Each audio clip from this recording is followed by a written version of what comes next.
boleh. Share screen dulu ya, Dok? Atau Iya. di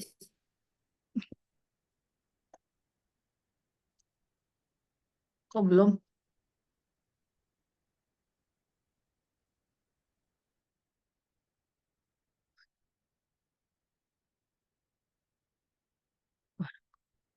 Kok nggak ada ya?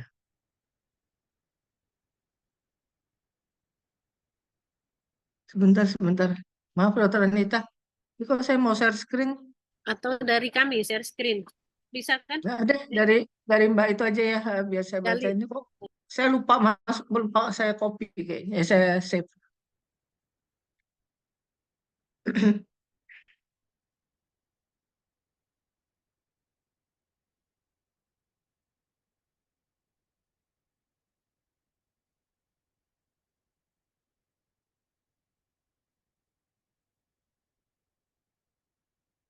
Oke, dari dari kami ya, Dok, Mbak nanti Nita. yang share screen ya, Dok.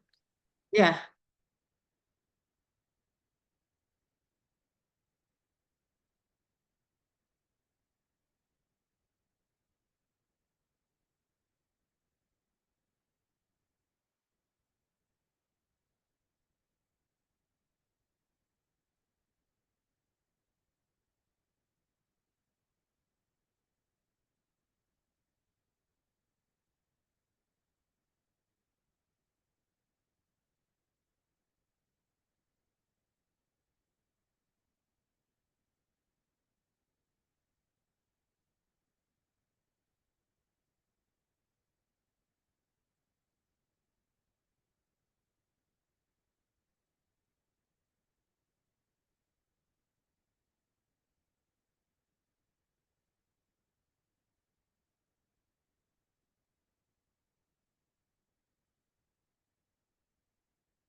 ya Mbak, tinggal di itu.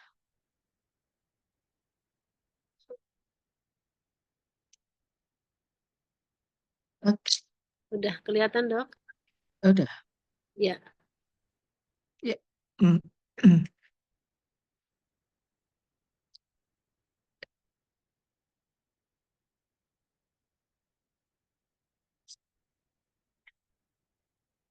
Assalamualaikum warahmatullahi wabarakatuh. Selamat pagi untuk semuanya. Pada kesempatan ini saya akan menyampaikan materi tentang konseling dasar adiksi nafsa. Ya, langsung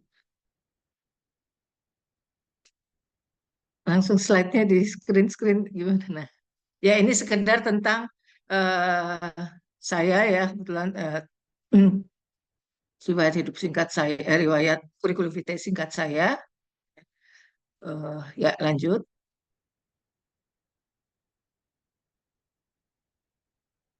Nah, tujuan dari materi ini tentang konseling dasar adiksi adalah pada akhir sesi diharap peserta mampu melakukan konseling dasar nafsa, khususnya intervensi singkat. Kenapa? Karena memang konseling itu membutuhkan satu keterampilan yang khusus yang penuh dengan latihan, tapi setidaknya kita berharap bahwa saudara-saudara semua bisa melakukan intervensi singkat ya. Jadi di sini dalam pembelajaran ini menjelaskan ruang lingkup dari konseling dasar adiksi nafsa, menjelaskan pengetahuan dan keterampilan dasar untuk intervensi singkat, menjelaskan tujuan intervensi singkat, menjelaskan tahapan intervensi singkat, dan prinsip konseling dasar untuk perubahan perilaku. Ya, pokok bahasa satu adalah tentang konseling dasar adiksi nafsa. Ruang lingkupnya adiksi nafsa ini adalah secara profesional keterampilan konseling adiksi nafsa ini membutuhkan waktu yang cukup lama. Dan Asosiasi Profesi Adiksi di AS ya NEDAK mengklasifikasi konselor adiksi profesional dalam beberapa level. Ya, kita di Indonesia juga sudah ada sebetulnya level-level dari seorang konselor adiksi. Di Indonesia, profesi yang khusus mempelajari gangguan penggunaan nafsa sebagai mata kuliah wajib adalah psikiater, sementara profesi lainnya bersifat pilihan atau merupakan pendidikan atau pelatihan berkelanjutan. Saat ini, konselor adiksi menjadi bagian dari jabatan fungsional tertentu ya, bagi mereka yang ASN. dalam modul ini fokus kita adalah intervensi singkat. Ya, intervensi singkat ini dapat dilakukan oleh semua petugas kesehatan terlatih ya kepada klien HIV/AIDS dengan riwayat penggunaan nafsa.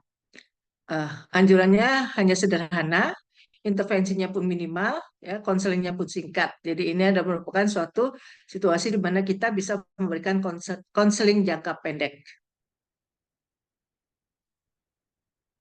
Apa itu pengertian intervensi singkat? Menurut Heather, 1994, suatu rangkaian prinsip intervensi yang berbeda-beda, tetapi tetap penggunaan teknik dasar terapi konvensional. Lamanya sekitar 5 menit sampai 1 jam, tapi rata-rata 15 menit. Tujuannya adalah meningkatkan kesadaran klien adanya korelasi antara masalah yang saat ini dialami oleh klien dengan penggunaan nafsanya. Dalam intervensi singkat ini juga merekomendasikan klien untuk perubahan perilaku berisiko secara alamiah yang dapat dikendalikan oleh klien. Kita akan mengatakan bahwa ini bisa bekerja dengan baik bila terapinya yang lebih spesifik dan mendalam tidak tersedia. Jadi memang kondisinya seperti misalnya di emergency room gitu atau di klinik-klinik yang FKTP ya biasanya kita bisa lebih memberikan intervensi singkat. Atau klien tidak bersedia untuk dirujuk. Ya. Atau klien resisten atas suatu terapi, yaitu kita bisa menggunakan intervensi singkat. Sesuai untuk klien dengan riwayat penggunaan nafsa yang bersifat ringan sampai sedang, itu boleh menggunakan intervensi singkat.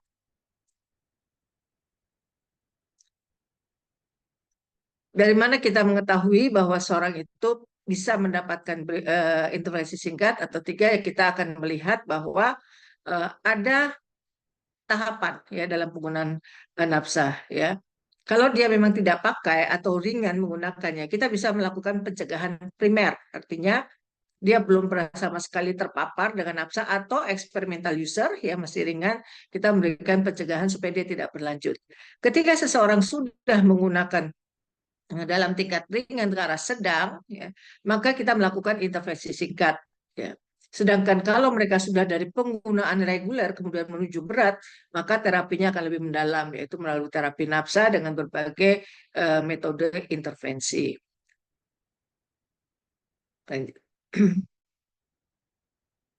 Ya. Pokok bahasan kedua adalah pengenalan pola penggunaan masalah penggunaan nafsa. Ya. Sebelum seseorang itu mendapatkan terapi atau mendapatkan intervensi, maka kita melakukan screening. Ya, screening itu menggunakan screening ASIS namanya ya. Dan ini sangat ideal diterapkan di puskesmas, klinik maupun rumah sakit umum ya, di mana pada situasi tersebut SDM-nya adalah terbatas. Dan penerapan untuk screening ASIS ini bisa digunakan pada pasien dengan penyakit kronis yang proses pemulihannya mungkin dipersulit oleh penggunaan nafsanya. Jadi misalnya contohnya mereka yang dengan HIV ya dengan uh, opportunities infeksinya, TBC dan sebagainya. Atau juga pada remaja yang dibawa keluarganya untuk keluhan reproduksi, ya, infeksi menular seksual atau kesulitan belajar. Waktu melakukan screening itu adalah sekitar 10 sampai 30 menit.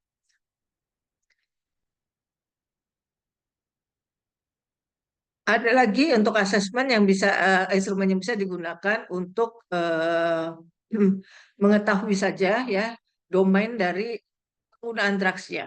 Itu namanya ASI Light ya. Nah, ini merupakan bagian dari versi ASI yang lengkap ya. Dan ini tidak dianjurkan bila konselor belum mengenal klien. Jadi kalau untuk yang pertama kali kita eh, berjumpa dengan klien sebaiknya tidak menggunakan ASI Light tapi menggunakan ASI yang lengkap ya. Mungkin Kementerian Kesehatan menggunakan ASI untuk IPWL. Membutuhkan waktu sekitar 15 sampai 30 menit ya. Dan pertanyaannya terkait dengan pertanyaan 30 hari terakhir yang menggambarkan penggunaan nafsa terkini dan penggunaan sepanjang hidup yang menggambarkan derajat keseriusan klien dalam penggunaan zatnya. Nah, kemudian disinilah kita akan melakukan alur rujukannya sesuai dengan alur rujukan ke IPWL ya, yang memiliki rehabilitasi di bidang medis. Pokok bahasan ketiga adalah pengetahuan dan keterampilan dasar untuk intervensi singkat. Brown dan Miller tahun 93 mengatakan bahwa sikap dan pengetahuan konselor yang tepat berpengaruh pada keluaran yang baik. klien akan termotivasi untuk menjalani terapi, klien berpartisipasi dengan baik selama program terapi. Terhadap klien yang berada dalam terapi juga bisa membuat klien akan bertahan lama dalam terapi, dan klien akan berpartisipasi secara aktif ya dalam program dan juga pasca terapi atau pasca rehabilitasi. Ada 4 keterampilan utama seorang konselor, di mana yang pertama adalah sikap memahami dan penerimaan. Jadi kita tidak boleh punya pikiran-pikiran yang tidak sesuai dengan nilai-nilai yang ada pada pengguna narkoba. Ya, jadi kita bisa menerima, tidak judgmental, dan memahami dia sebagai seseorang yang utuhnya sebagai manusia. Kemudian tentu kita harus menguasai keterampilan konseling, ya. Fokus pada rencana jangka pendek yang mau kita lakukan, dan pengetahuan kerja tentang tahap-tahapan perubahan. Ya, jadi ada 5 tahapan perubahan dari Prochaska de Clemente. Ya, slide. Bagaimana itu sikap memahami dan penerimaan? Seorang konselor itu harus mampu untuk menjadi pendengar aktif, ya, tidak menghakimi, non-judgmental terhadap apapun yang diutarakan atau dialami klien. Jadi kita jangan menggunakan nilai-nilai kita ketika kita menghadapi klien pengguna nafsa. Kemudian kita juga memberi peluang bicara. Mungkin kalau boleh dikatakan kita akan bicara hanya 20%, sedangkan klien 80% dari satu sesi yang kita jalani. Kemudian menghargai kondisi klien apapun latar belakangnya. Karena klien seringkali memiliki pengetahuan dan pengalaman lapangan yang berharga, yang belum tentu kita sebagai seorang konselor mengetahui tentang hal-hal tersebut.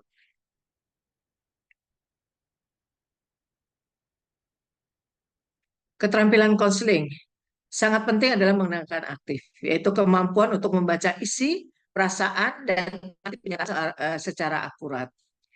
Dalam perkataan lain disebut sebagai refleksi. Jadi kita mampu melakukan refleksi, ya, atau istilahnya reflective listening atau parafrase, ya, mengulangi apa yang disampaikan oleh klien untuk meyakinkan bahwa hal tersebut kita pahami seutuhnya.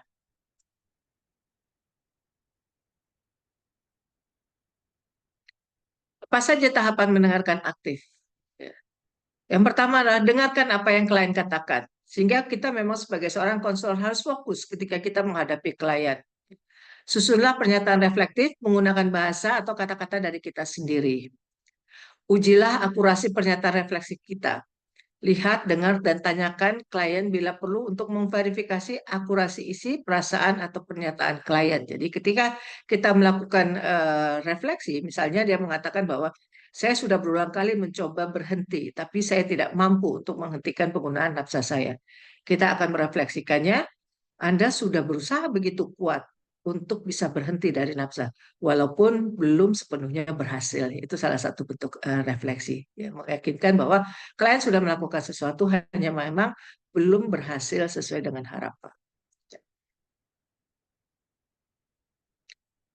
Kemudian mendengarkan aktif itu dapat mengurangi resistensi klien. Pada umumnya seorang pengguna nafsa itu akan sulit menyampaikan apa yang ada dalam dirinya atau cerita-cerita yang ada dalam dirinya, sehingga dia rasanya sulit untuk menyampaikan hal-hal yang berkaitan dengan masalah penggunaan nafsanya.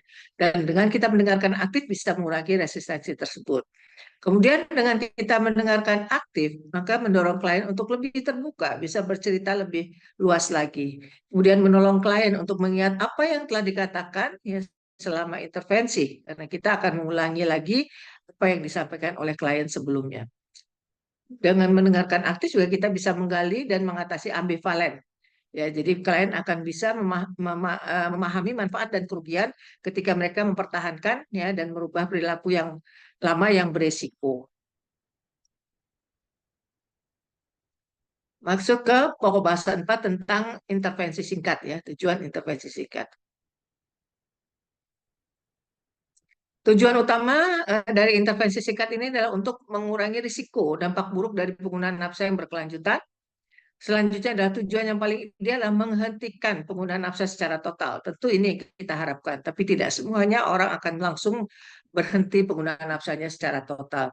Namun perlu diingat bahwa tujuan terapi bagi setiap orang tidaklah sama. Jadi makanya kita harus melihat apa yang menjadi tujuan dari masing-masing klien ya dalam mendapatkan intervensi singkat ini.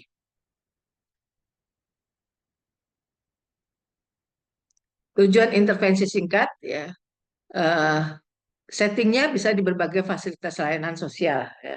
Bisa dengan dengan intervensi singkat ini kita bisa memfasilitasi program terapi rujukan, misalnya petugas mengidentifikasi penyalahgunaan klien melalui screening dan menyarankan mereka untuk mencari asesmen atau terapi lanjutan. Kemudian yang selanjutnya adalah mempengaruhi klien untuk melakukan perubahan pada perilaku penyalahgunaan nafsa secara langsung dengan memberi saran agar menurunkan pola penggunaan yang berisiko ya, atau menetapkan rencana untuk berhenti dari penggunaan nafsanya.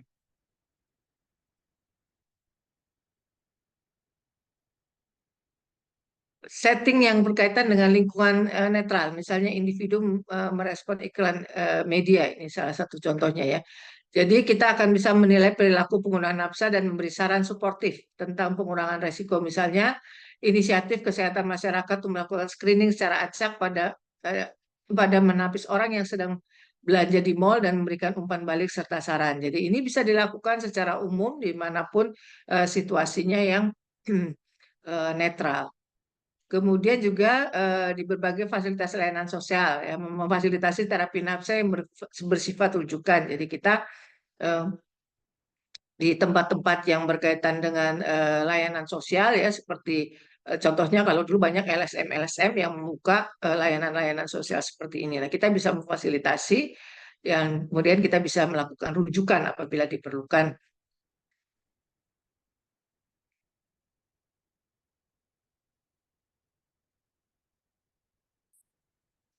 Tujuan intervensi singkat terkait dengan lanjutan ya, ini tatanan setting.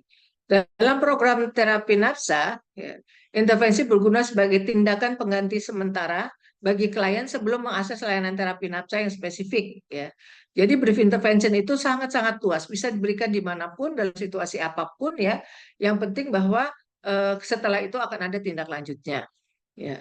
Konselor juga bisa bertindak sebagai pengantar motivasional untuk dapat melibatkan klien agar berpartisipasi lebih intensif dalam suatu program terapi untuk pengguna nafsa. Kemudian di sini juga bisa memfasilitasi perubahan perilaku terkait penyalahgunaan nafsa dan tentunya masalah-masalah yang terkait dengan penggunaan nafsa tersebut.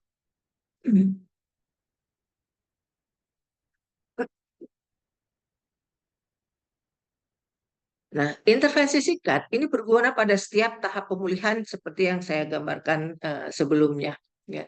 Secara khusus, manfaat intervensi singkat pada program metadon misalnya, ya, dia akan meningkatkan dropout. Jadi dia akan bisa bertahan lebih lama ya pada pasien-pasien yang sudah masuk dengan program terapi rumatan metadon. Kemudian juga bisa meningkatkan keterlibatan klien terhadap program terapi, meningkatkan kepatuhan klien untuk mengerjakan tugas-tugas yang diberikan, meningkatkan keterlibatan klien pada kegiatan kelompok, dengan mengakomodasi ketidakpatuhan klien atas peraturan program terapi, dan juga menurunkan potensi agresivitas atau kekerasan yang mungkin ditampilkan oleh klien.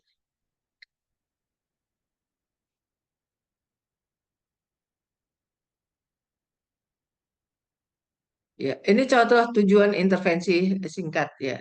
Eh, Belajar menetapkan jadwal dan prioritas waktu bagi klien yang masih kacau hidupnya ya, misalnya penggunaan waktunya tidak efektif, memperluas sistem pendukung pemulihan ya. Kita akan menilai siapa saja yang mampu atau apa saja yang bisa mendukung proses pemulihan klien. Bersosialisasi dengan orang-orang yang telah pulih atau belajar untuk bersenang-senang tanpa menggunakan nafsa. Apakah itu bentuknya dalam hal olahraga atau kumpulan-perkumpulan lain yang bebas dari penggunaan nafsa. Kemudian juga memulai mengembangkan keterampilan baru atau pelatihan bagi mereka yang tidak punya pekerjaan atau kegiatan.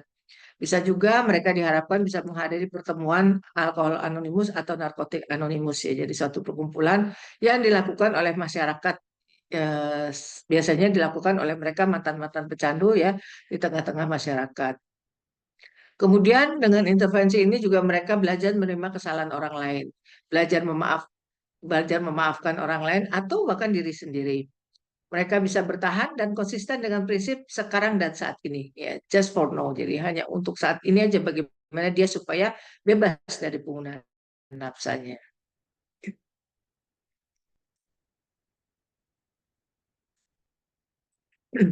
Nah, ini ada yang terkait dengan situasi yang klien ya, terkait dengan tujuan intervensi singkat. Untuk mereka yang tidak menggunakan nafsa, ya, tidak diperlukan intervensi secara khusus.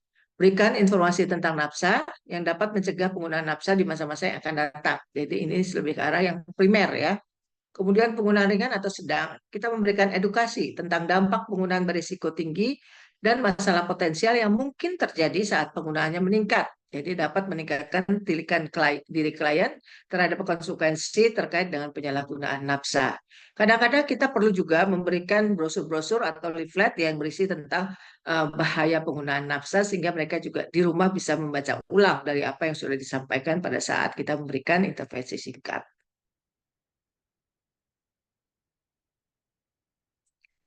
Bagi mereka yang pengguna berisiko, intervensi CAT ini mungkin belum sampai pada tahapan penyalahgunaan nafsa, ya. Jadi dia sudah mulai menggunakan rekreasional misalnya, ya. Namun pola penggunanya dapat berisiko, ya, karena sudah masuk ke dalam arah ringan ke arah sedang, ya, tahap penggunaan, tahap penyalahgunaannya. Dengan intervensi singkat mengarah pada tahapan penggunaan, mendorong kondisi abstinen atau penggunaan yang terkontrol, dan edukasi tentang konsekuensi atau risiko perilaku penggunaan nafsa apabila ini bisa berlanjut ke tahap berikutnya.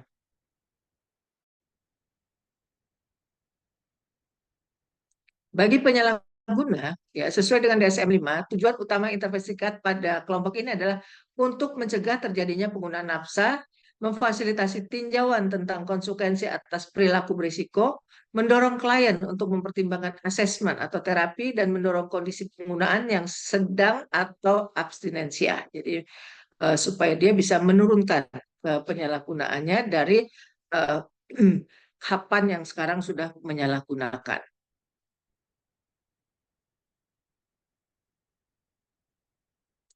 Bagi pecandu, intervensi singkat ini mendorong klien masuk dalam program terapi, ya. Jadi lebih ke arah untuk mendorong mereka mau masuk ke dalam program terapi, ya, untuk mempertimbangkan kondisi abstinensia atau kembali pada terapi apabila kambuh. Tujuan intervensi singkat untuk merekomendasikan perubahan perilaku yang optimal dan perlu mengikuti perawatan yang berkesinambungan. Intervensi singkat pada pecandu lebih sebagai manajemen kasus, ya. Jadi apabila ini ada hal-hal yang memang perlu diajukan, ya, untuk di manage, maka intervensi dikelola, ya, maka intervensi singkat pada pecandu ini diperlukan.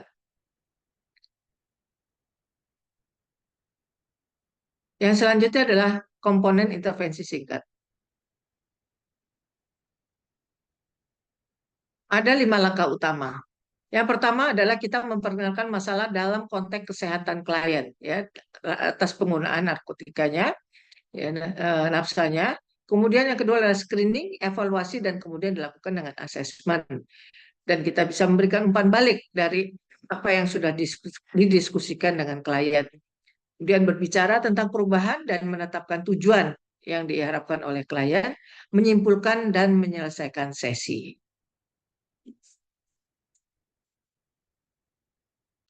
Contoh menyingkirkan hambatan untuk berubah, ya. Ini ada contoh klien Dewi misalnya, ya. Alasan berobat, kembali mengalami infeksi menular seksual akibat berhubungan seks dengan beberapa teman laki-lakinya. Dilakukan asesmen, Dewi tidak sanggup meminta pasangan seksnya untuk menggunakan kondom karena ia selalu berada dalam pengaruh alkohol atau sabunya. Dengan intervensi singkat, manfaat yang ia terima dari perilaku minum alkohol dan tentang manfaat yang ia terima dari perilaku minum alkohol dan penggunaan sabunya. Kemudian eksplorasi yang sistematis tentang alasan menggunakan atau tidak menggunakan nafsanya.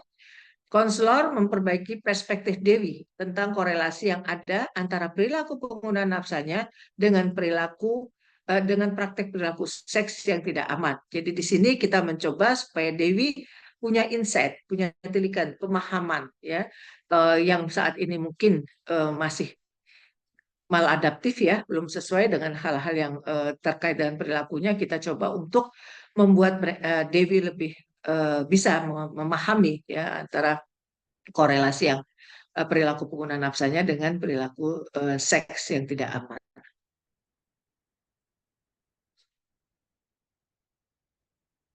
Ya, FRAMES. FRAMES itu adalah singkatan dari feedback, responsibility, advice, menu, empathic, self-efficacy. Ya. Nah, umpan balik ini diberikan pada klien tentang risiko-risiko personal atau hendaya yang mungkin dihadapi. Ya, jadi tadi contohnya mindset Dewi yang harus kita lihat hubungannya antara perilaku seks dan penggunaan nafsanya. Yaitu biasanya kita berikan feedback pada uh, pola pikir yang masih dirasakan oleh Dewi. Responsibility itu tanggung jawab. Untuk berubah adalah tanggung jawab klien, bukan konselor. Ya, itu juga perlu kita yakini bahwa kita tidak bisa melakukan sesuatu apapun sebagai seorang konselor apabila kliennya tidak mau merubah pola perilaku yang maladaptif menjadi perilaku yang adaptif. Advice ya, ini adalah saran ya. Ini mohon bukan kita menasehati, tapi kita cukup memberikan saran ya apabila mereka ingin berubah ya diberikan oleh konselor. Jadi tetap yang mengambil keputusan adalah klien. Menu ini berbagai pilihan atas pilihan terapi atau kelompok tolong diri ya tadi seperti alkohol anonimus atau narkotik anonimus yang bisa diberikan kepada klien. Empati ya digunakan selama proses konseling dilakukan. Jadi penting sekali bahwa kita tetap selalu memberikan empati kepada klien ya. Jadi contohnya tadi dengan mendengarkan aktif itu salah satunya adalah kita bisa menunjukkan empati kepada klien tentang masalah yang dihadapinya. Self-efficacy adalah kemantapan diri. Klien dibangkitkan dalam proses konseling. Ya. Jadi kita akan membuat klien merasa bahwa dia sudah melakukan sesuatu. Ya. Jadi contohnya kita wah Anda sudah berusaha ya, begitu berat, ada begitu kuat Anda berusaha untuk berhenti dari penggunaan nafsa Anda. Ya, itu salah satu bentuk self-efficacy yang memantapkan klien untuk maju lebih uh, aktif lagi supaya bisa berhenti dari penggunaan nafsanya.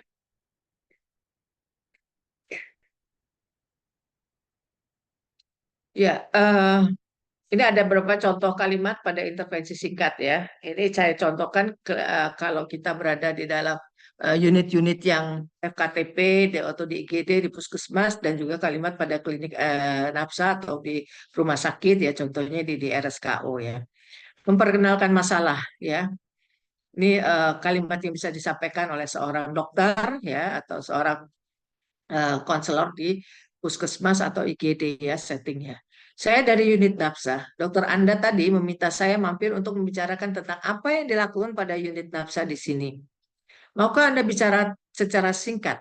Apapun yang kita bicarakan bersifat rahasia. Atau ini memang hal yang berat bagi Anda? Mungkinkah kita berbincang-bincang dalam beberapa menit saja tentang penggunaan Valium Anda? Jadi ceritanya ini adalah seorang yang menggunakan Valium ya. Dan dia si dokter tadi itu diminta atau si konselor tadi diminta oleh dokternya untuk bisa berbincang-bincang. Di sini terlihat bahwa kita tidak memaksakan karena tidak setiap orang itu mau membicarakan masalah nafsanya sehingga kita di sini harus hati-hati dan tetap menawarkan kemungkinannya dia akan bercerita atau belum bisa bercerita ya ini kalau di setting puskesmas atau di IGD. Sedangkan ini kalimat pada klinik yang nafsa jadi yang lebih komprehensif lagi. Maaf.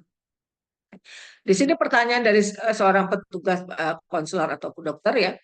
Apakah Anda bersedia untuk mendiskusikan tentang kesulitan-kesulitan yang Anda hadapi dalam melakukan kontrak yang bisa membantu pemulihan Anda? Karena kalau di sini kita sudah masuk dalam program, ya, dalam intervensi yang akan diberikan. Maka kita setiap ada satu keinginan untuk melakukan intervensi, maka kita harus ada kontraknya, ya. Misalnya seminggu berapa kali akan hadir ya, bisa pada jam-jam berapa, misalnya seminggu 2 kali pada jam-jam berapa, pada hari apa saja pun, itu harus sudah kita buat dari awalnya supaya kita bisa lebih efektif dalam memberikan intervensi kepada klien.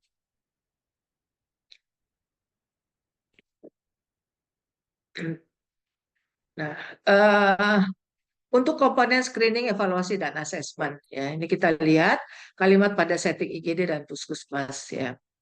Menggunakan skala tidak siap, ragu-ragu, dan siap, beberapa besar keinginan Anda untuk berhenti menggunakan Valium. Ya.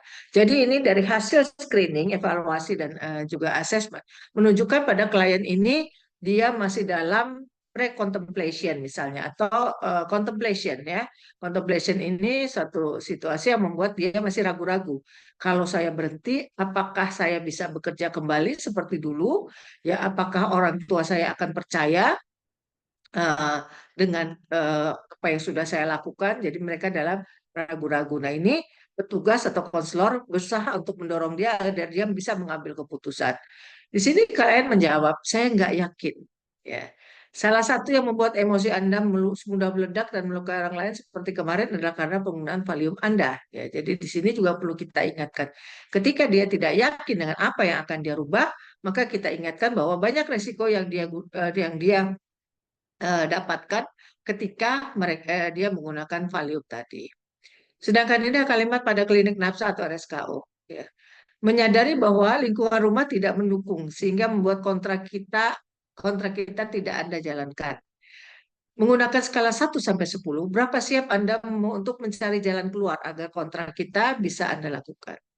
Klien 4 kayaknya. Ya. Jadi ini di mana apa yang menghambat Anda untuk mencari jalan keluar lainnya. Jadi di sini gambaran, ketika klien sudah membuat kontrak bahwa dia akan datang seminggu 2 kali pada jam-jam dan hari-hari tertentu. Tapi ternyata dia tidak datang, atau seminggu hanya sekali, atau datang tidak tepat waktunya. Maka kita akan menanyakan lagi untuk mengetahui seberapa jauh sebenarnya dia punya motivasi untuk bisa berhenti dari nafsa. Dan ketika klien mengatakan 4, tampaknya dia masih ragu-ragu ya, untuk bisa mencari jalan keluar yang mana yang memang dia bisa lakukan supaya dia bisa mengikuti kontrak yang sudah dibuat ya. Dan ini seringkali kita temui pada klien ya, sehingga kita kadang-kadang harus perlu juga ikut berpikir mencari eh, membantu untuk mereka klien mencari jalan keluarnya.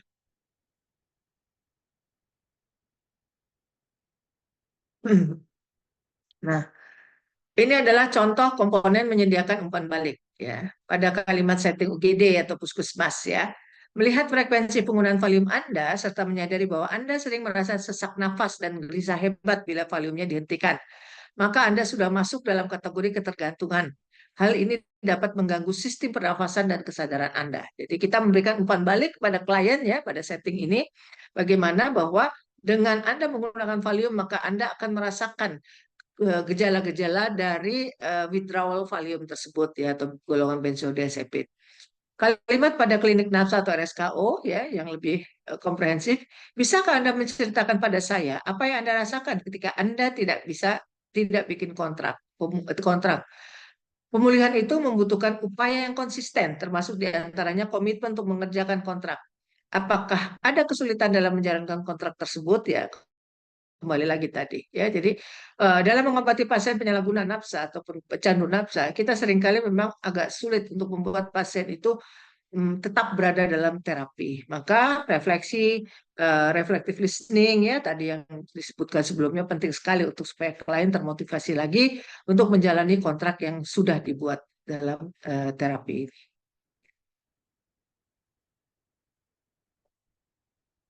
Ya. Komponen selanjutnya dalam intervensi singkat adalah berbicara tentang perubahan dan menetapkan tujuan. Pada setting IGD atau puskesmas digambarkan di sini ya. Minum valium rata-rata 3 tablet dengan frekuensi lebih dari 3 kali seminggu.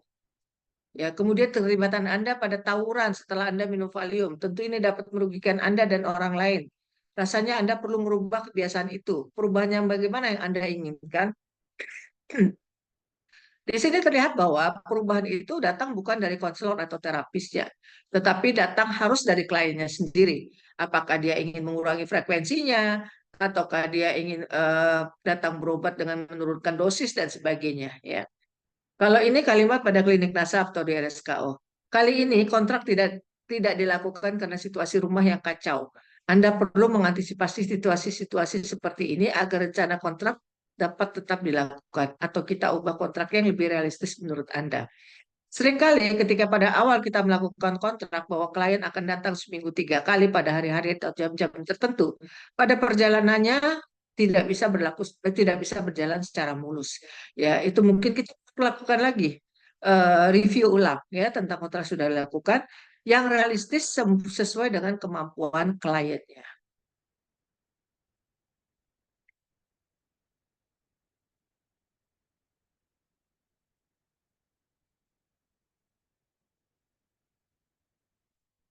Nah, ini adalah frames ya, yang terakhir S ya, summarizing, menyimpulkan, mengakhiri. Ini pada kalimat setting UGD ya, atau puskesmas, walaupun Anda katakan Anda belum siap untuk berhenti minum obat penenang, saya senang karena Anda berencana untuk menggunakan obat yang diberikan dokter daripada Valium yang Anda beli sendiri. Ya, ini contohnya. Jadi kita menekankan bahwa klien akan merubah pola penggunaannya. Dia tidak lagi menggunakan Valium yang dia beli sendiri, tapi dia mau menerima obat yang diberikan oleh dokternya. Kalimat pada klinik nafsa atau RSKO, Anda telah melakukan hal-hal yang positif. Ya, ini adalah self efficacy.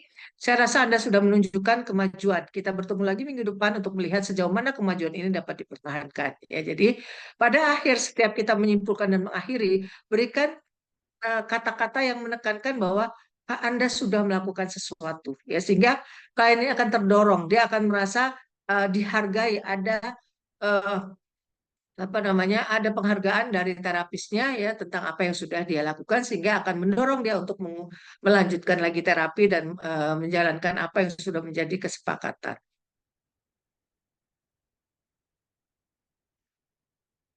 Oke, kita masuk pada konseling dasar adiksi. Tadi brief intervention, sekarang adalah konseling dasar adiksi. Ya. Definisi konseling. Ya. Konseling itu merupakan suatu hubungan membantu, merupakan suatu teknik untuk intervensi, untuk pengubahan tingkah laku dalam konseling. Seorang konselor membantu klien dalam pemecahan masalahnya. Ya. Bukan berarti memberikan jalan keluar, tapi membantu klien. Ya. Artinya kita akan memfasilitasi apa yang ingin dirubah oleh klien ini, tapi tidak memberikan jalan keluarnya. Ya, hanya mengingatkan bahwa kamu punya masalah dan masalah itu bisa diselesaikan ya dengan kemampuan diri klien sendiri.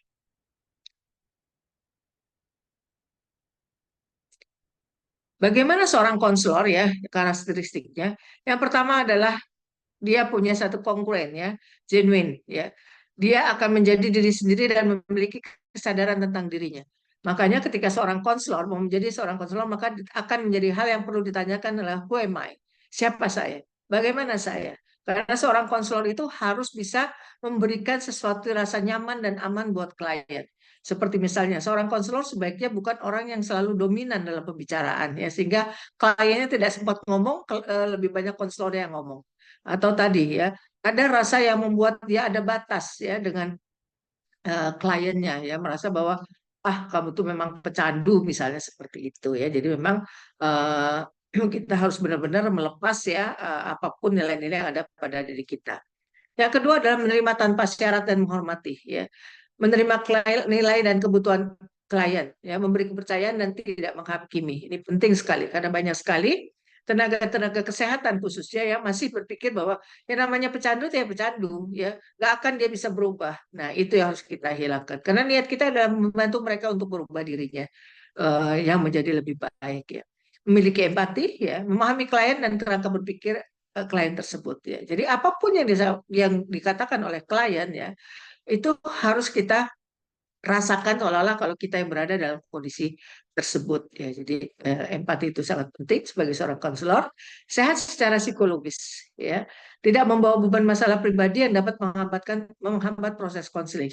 Bisa kita bayangkan kita akan membantu seseorang untuk merubah perilakunya, tapi kita sendiri penuh dengan masalah ya, itu pasti tidak akan efektif. Jadi memang kita harus bisa tidak punya masalah psikologis ya, atau sehat secara psikologis.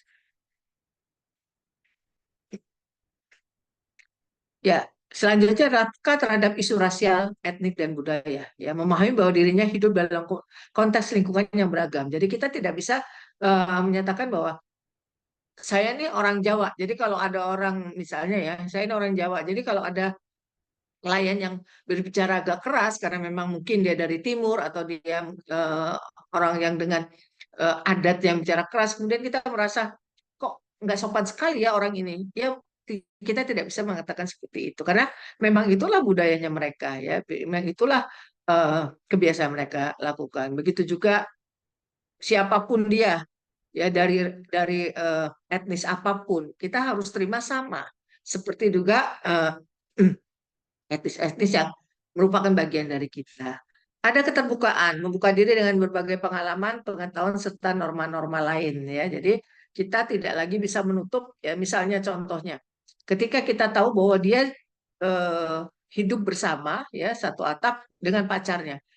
Tentu sebagai kita orang yang punya nilai-nilai moral tertentu merasa jengah ya dengan perilaku seperti itu. Tapi kita tidak bisa menyampaikan nilai-nilai yang ada dalam diri kita. Ya, jadi kita harus bisa menerima itulah bagian dari masalah yang ada pada klien kita. Objektif melihat dengan akurat kondisi klien ya. Jadi apapun kondisinya ya kita bisa melihat secara langsung dan objektif ya. Kompeten, memiliki pengetahuan, informasi dan keterampilan untuk bisa membantu klien melakukan perubahan yang diinginkan. Dapat dijaga, dapat dipercaya. Ya, tentu sebagai seorang konselor kita tidak bisa gampang sekali membicarakan tentang klien kita kepada siapapun ya, bahkan teman kerja kita. Jadi mohon ini supaya disadari bahwa ketika kita melakukan sesi dengan seorang klien, maka apapun yang terjadi itu hanya terjadi pada saat kita dalam sesi tersebut. Informasi yang ada tidak akan pernah bisa keluar ya dari di luar sesi tersebut. Jadi kita menggunakan satu standar etika sebagai seorang konselor.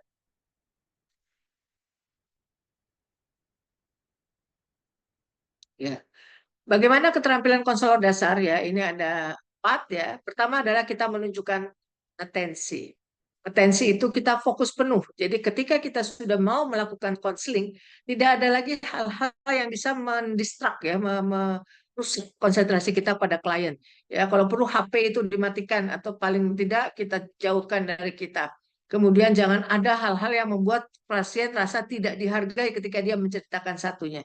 Jadi menceritakan masalahnya. Jadi kita harus atensi penuh ya. Kalau bolehnya dalam dalam istilahnya I'm with you, bahwa saya tetap bersama kamu. Ya, jadi memang kita harus menyiapkan diri kita. Mendengarkan reflektif. Ketika kita perlu menyampaikan satu refleksi, maka kita akan menyampaikan refleksi tersebut agar kita akan membina suatu hubungan yang lebih enak lagi ketika kita berikan apa refleksi ya. Jadi oh ya, oh ini konselor ini hebat ya, dia tahu ya permasalahan saya ya, dia bisa memahami apa yang saya eh, rasakan gitu ya. Kemudian mengajukan pertanyaan terbuka ya. Jadi memang di dalam konseling ya kita harus melakukan open ended question. Jadi kalaupun kita bertanya itu harus bertanya yang tidak dijawab satu atau dua kata oleh klien, tapi bisa menceritakan semuanya. Yang selanjutnya adalah merangkum dari hasil yang ditemukan pada sesi tersebut. Bagaimana itu menunjukkan atensi? Ya, ini salah satunya. Menjaga kotak mata dan menunjukkan ekspresi wajah yang sesuai. Ya, meskipun kita lagi bete seperti apapun, jangan tunjukkan itu di depan klien. Ya, makanya kita bilang kita harus sehat secara psikologis. Kenapa? Karena kita harus terus memberikan atensi kepada klien. Postur tubuh kita ya rileks dan condong ke arah klien. Jadi jangan kita seolah-olah melipat dada kita, melipat tangan kita di depan dada ya. Ada barier yang membuat pasien klien kayaknya, aduh, ini orang kok konselornya gayanya gini amat gitu ya, sombong sekali dan sebagainya. Menggunakan gestur tangan dan bahu secara natural. Ya, jadi jangan kita membuat gerakan-gerakan yang kayak menunjukkan kita bosan, kita rasanya jengkel dan sebagainya ya. Kadang-kadang kita memang perlu memberikan respon ya atau mengikuti cerita klien yang tidak harus dengan kalimat, tapi dengan bahasa dengan menyampaikan oh ya, ya mengangguk gitu ya, atau kita kadang-kadang sambil menunjukkan atensi kita ya dengan mata kita atau alis kita ya dengan ekspresi wajah kita yang menunjukkan bahwa kita bersama kamu, saat kami bersama kamu ya gitu. Jadi konselor harus merasa bahwa klien itu selalu ada di depan kita dan terus-terusan kita mengikuti apa yang disampaikan oleh klien.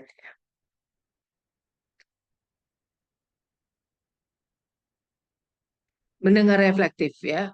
Ada 6 keterampilan mendengar reflektif, yaitu parafrase ya. Menyebutkan esensi dari isi pesan dan menggunakan kata-kata pendengarnya sendiri. Ya. Jadi contohnya para frase tadi ya, saya sudah berusaha untuk bisa berhenti ya, berusaha keras untuk bisa berhenti. Namun saya belum juga bisa berhenti dari nafsa saya. Ya. Kemudian kita akan ulang, oh, yes. Wah, saudara sudah begitu berusaha keras ya untuk bisa berhenti dari penggunaan nafsa saudara, yaitu parafrase. Refleksi perasaan. Tampaknya Anda begitu, misalnya menyampaikannya perasaan derajat saya eh, saya benci sekali dengan ayah saya, selalu menuntut saya untuk menjadi nomor satu. Oke, tampaknya saudara kurang nyaman ya dengan eh, apa yang diharapkan oleh orang tua saudara, gitu, oleh ayah saudara, gitu. Jadi kita juga mengetahui walaupun dia bilang saya benci, saya tidak suka dengan ayah saya, tapi kita mengatakan bahwa kita kurang kurang nyaman ya dengan sikap ayah saudara. Ya, refleksi makna menyampaikan kembali fakta dan perasaan yang diutarakan oleh klien. Ya, jadi kita apa tadi faktanya? Oh, kelihatannya istri saudara memang tidak mau menerima saudara ya yang menggunakan nafsa ini gitu yang itu membuat saudara eh, marah dan menggunakan nafsa kembali gitu misalnya seperti itu. Jadi ini macam-macam ya jenisnya ya refleksinya ada yang mengungkapkan kembali secara singkat tema perasaan utama yang dipersingkat pembicara dan durasi percakapan yang lebih lama. Nah ini panjang jadinya. Dari cerita saudara tadi, saudara tampaknya memang tidak bisa berkomunikasi dengan istri selama saudara menggunakan nafsa, jadi kita balik menceritakannya lebih panjang gitu ya. Kemudian refleksi yang diperkuat memperluas selama memberikan pernyataan klien, namun tidak terdengar sarkastik. Wah, Anda kelihatannya ya atau tampaknya Anda sudah berusaha keras ya, meskipun kita tahu bahwa Anda belum bisa sampai berhenti sama sekali menggunakan nafsa ya. Jadi itu eh, dan Anda tetap berusaha ingin menghentikan penggunaan nafsa Anda. Jadi kita menguatkan lagi apa yang dia ingin lakukan. Ya. Nah, kalau refleksi dua sisi ini mengakui perkataan klien, namun juga mengatakan hal yang bertolak belakang dengan menggunakan informasi telah klien nyatakan sebelumnya. Ya, istri Anda tidak mau contohnya yang tadi yang terakhir ya, istri Anda tidak mau berkomunikasi Anda selama Anda menggunakan nafsa. Ya. Dan Anda tahu nafsa itu tentunya memberikan efek yang negatif dalam berkomunikasi, misalnya seperti itu. Ya. Nah, ini adalah manfaat mendengarkan reflektif ya.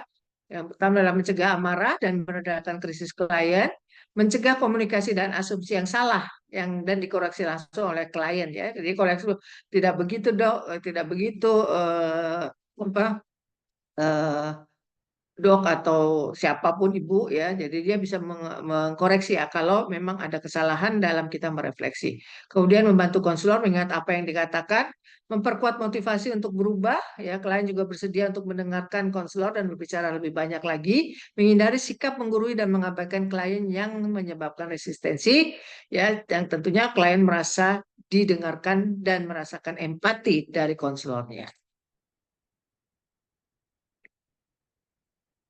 Mengajukan pertanyaan terbuka ya. Jadi ini contoh-contoh pertanyaan terbuka dan pertanyaan tertutup. Apakah kamu sering menggunakan ganja? Maka kalau kita menyatakan pertanyaan tertutup, ya sering. Nah, jawabannya akan seperti itu. Tapi kalau kita pertanyaan terbuka, ceritakan bagaimana penggunaan ganjamu selama ini. Ya, saya sudah menggunakan ganja selama 2 tahun. Selama ini saya menggunakan terutama bila berkumpul dengan teman-teman. Itu perbedaan yang bisa terjadi ketika kita melakukan pertanyaan tertutup maupun pertanyaan terbuka. Jadi kamu tidak mau untuk rehabilitasi? Nggak mau, saya nggak mau. Ya, nah, tapi kalau pertanyaan terbuka, kita bisa tanyakan, bagaimana motivasi kamu untuk menjalani rehabilitasi? Bisa kamu ceritakan? Ya, ya saya sebenarnya mau rehabilitasi, tapi kayaknya saya sekarang ini belum siap, barangkali seperti itu jawabannya. Kamu awalnya memakai narkoba dari tetangga atau teman sekolah? Dari tetangga. Hanya dua kata yang dikatakan. Atau dari teman sekolah. Kalau kita katakan, ceritakan bagaimana pada saya, bagaimana kamu mengenal narkoba. Awalnya saya ditawari oleh teman saya. Kemudian saya mencoba berulang kali bersama berkumpul dengan teman-teman. Dan selanjutnya akhirnya saya membeli sendiri narkoba tersebut. Itu misalnya kalau kita melakukannya dengan pertanyaan terbuka. Merangkum. Merangkum itu adalah mengumpulkan intisari apa yang didiskusikan dalam sesi. Merangkum dapat memfokuskan pada perasaan dan informasi dan dapat dilakukan setelah membahas mengenai topik tertentu dalam sesi atau berbagai review di akhir sesi mengenai isu penting yang didiskusikan. Rangkuman sebaiknya singkat, langsung pada intinya dan tidak lagi menambahkan hal-hal baru di luar dari yang telah didiskusikan. Rangkuman dapat membantu klien dalam mengklarifikasi, melihat apakah konselor memahami apa yang ia katakan dan rasakan, dan melihat kemajuan dalam sesi konseling. Sedikit saya contohkan seperti ini. Terima kasih sudah datang pada sesi ini. Ya, dalam sesi tadi kita membicarakan bahwa saudara ingin berubah meskipun ada kendala dengan komunikasi dengan orang tua, misalnya seperti itu. Ya, dan kita akan cari solusinya di pertemuan-pertemuan berikutnya. Kita masuk ke dalam tahapan perubahan. Ya, ada tahapan perubahan yang disampaikan oleh Francesca de Clemente. Ya, jadi orang ketika pertama kali dia menggunakan nafsa itu ada dalam kondisi pre-contemplation. Dia tidak menyadari bahwa penggunaan nafsanya itu memberikan dampak yang begitu luas terhadap dirinya dan kehidupannya. Ya, kemudian dia sudah masuk ya setelah dia berpikir bahwa ini ada masalah maka dia akan masuk contemplation ya. Kalau pre-kontemplasi itu pra-perenungan, yang kedua adalah perenungan. Ya, dia sudah merenung. Waduh, duit saya habis nih untuk dibelikan sabu terus-menerus. Wah, saya kayaknya mulai banyak berhutang nih, atau wah, saya kayaknya sekarang sudah mau main pinjol nih, gara-gara saya menggunakan sabu. Tapi saat itu dia belum mau berhenti, masih ragu-ragu. Ya, disinilah seringkali terjadi ambivalen. Kemudian ketika kita dorong untuk masuk ke dalam preparation atau persiapan, dia akan menyadari, oh ya, saya harus merubah perilaku saya karena uang saya habis untuk membeli sabu ini. Ya, maka dia akan masuk ke dalam fase action. Dia sudah mencari pertolongan ya ke klinik, ke FKTP maupun ke tempat-tempat layanan. Dan ketika sudah selesai mendapatkan rehabilitasi atau terapi, masa dia masuk fase maintenance. Dan dalam fase maintenance ini, seringkali dia bisa jatuh lagi ya. Jadi inilah kira-kira seperti spiral putarannya ya. Jadi dia setelah berhenti pun karena ini penyakitnya kronis dan kambuhan maka dia bisa kambuh lagi karena berbagai hal. Ya. Dalam dalam tahapan perubahan ini kita harus mengenali kebutuhan untuk berubah dan pahami bagaimana perubahan tidak terjadi secara keseluruhan. Biasanya membutuhkan waktu dan kesabaran ya. Jadi tidak bisa mendadak dia akan mau berubah. Perlu waktu, kadang-kadang 6 bulan, kadang-kadang bahkan setahun. Orang seringkali melalui rangkaian tahapan untuk memulai menyadari bahwa mereka mempunyai masalah ya. Jadi masuknya biasa dari setelah pre-contemplation masuk dalam contemplation, baru sadar bahwa dia punya masalah.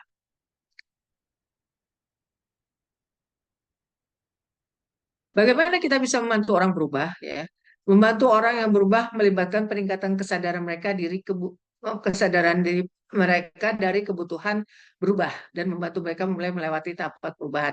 Jadi kita akan melihat di mana klien berada. Apakah dia masih pre-contemplation ya? Ya kita akan mendorong dia untuk masuk ke contemplation ya, menyadari bahwa ada masalah yang dihadapi dia. Pendekatan positif lebih efektif daripada kita melakukan konfrontasi ya. Jadi lebih persuasif ya dan mendorong mereka untuk masuk ke tahapan berikutnya. Ya, jadi di sini kita akan mencoba untuk orang itu naik ke tahapan berikutnya dengan memotivasi klien. Ya, jadi mendorong klien melewati tahapan perubahan dengan cara memotivasi ya dalam motivational interviewing ini diajarkan bagaimana memotivasi orang untuk masuk ke tahapan selanjutnya. Ya, ini tadi sudah dijelaskan ya, ada contemplation, contemplation, determination, action, dan maintenance serta relapse. Pre-contemplation ya pada tahapan ini orang tidak menyadari adanya masalah yang berhubungan dengan penggunaan zat mereka ya nafsa mereka. Dia tidak memperhatikan masalah penggunaan zatnya. Ya yang penting gue enjoy, yang penting saya merasa nyaman dan aman dengan menggunakan zat tersebut saya lebih produktif misalnya mereka mengatakan gitu. Tidak peduli orang lain percaya mereka melakukan waktu yang suatu yang berbahaya. Jadi biarpun sudah diingatkan bahwa kamu pakai ini nanti bisa ditangkap polisi dan apapun yang disampaikan oleh orang lain mereka tidak peduli ya inilah pre-contemplation. Tahap kedua adalah contemplation ya orang pada tahapan ini dia ambivalen mereka menikmati penggunaan zat tetapi sudah mulai berpikir ya khawatir tentang peningkatan biaya, keuangan, pekerjaan, dan lain-lain. Ya. Secara menerus-menerus konstan mereka berdebat dengan dirinya, apakah dirinya bermasalah atau tidak. Kira-kira kalau saya pakai ini terus, saya akan bisa dikeluarkan nggak ya dari pekerjaan saya? Apakah saya nanti akan banyak hutang dan sebagainya. Jadi dia akan bicara dengan hati nuraninya sendiri. Tahap ketiga, determination atau preparation ya. Pada tahapan ini mungkin sudah siap untuk merubah perilaku mereka. Ya, seringkali percaya bahwa biayanya akan lebih berat daripada keuntungannya. Ya, waduh, bayar rehab itu mahal ya, saya nggak mampu dan sebagainya. Ya, percaya bahwa perubahan diperlukan hanya pada beberapa poin saja. Ya, dia masih eh, merasa bahwa nggak semuanya harus saya rubah. Ya. Tahapan ini mungkin akan memerlukan waktu yang lama untuk masuk ke dalam tahapan berikutnya action. Jadi preparation itu seringkali lebih panjang daripada nanti masuk ke actionnya. Bisa 3 bulan, bisa 6 bulan gitu. Baru dia bisa masuk ke action ya. Tahap keempat adalah action ya. Dan pada tahap ini orang sudah mulai mulai proses untuk berubah. Dan tentu ini membutuhkan bantuan untuk mengenali langkah-langkah yang realistik, situasi dengan risiko tinggi, dan strategi mengatasi masalah yang baru yang akan timbul pada saat dia sudah mulai action. Tahap kelima adalah maintenance ya. Pada orang ini sudah melakukan pada tahap ini orang sudah melakukan perubahan dan berusaha untuk mempertahankan perubahan tersebut ya untuk tidak dia jatuh lagi ke dalam kekambuhan. Nah, banyak hal-hal yang menyebabkan seorang itu menjadi kambuh yang kadang-kadang tidak realistis kalau kita lihat, tapi memang ini bisa menjadi pendorong orang kambuh. Nah, pada orang tahap ini mulai kembali lagi menggunakan zat yang bahaya atau nafsanya, ya.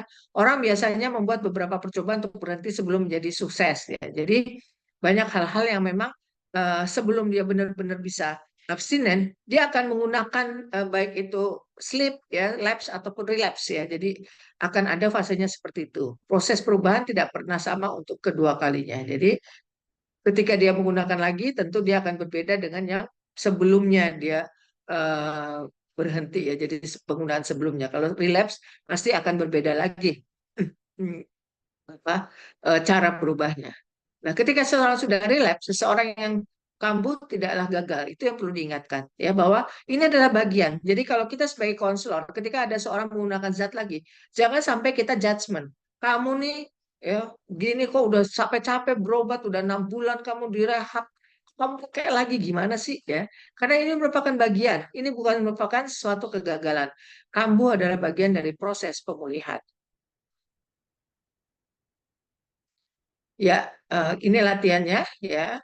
Mungkin kita tidak bisa lakukan di sini ya, tapi ini kalau nanti kita ada yang klasikal ini bisa dilakukan bersama-sama.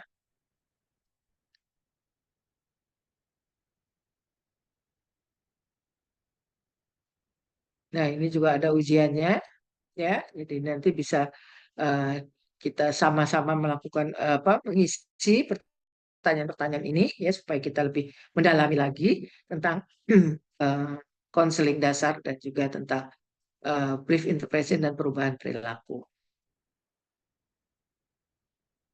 Saya rasa demikian yang bisa saya sampaikan.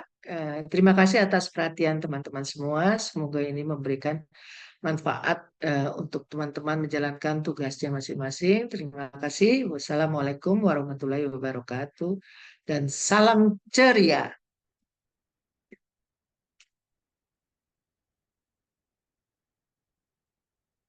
Deh, Mbak. Baik, Dokter Dia, terima kasih, Dok.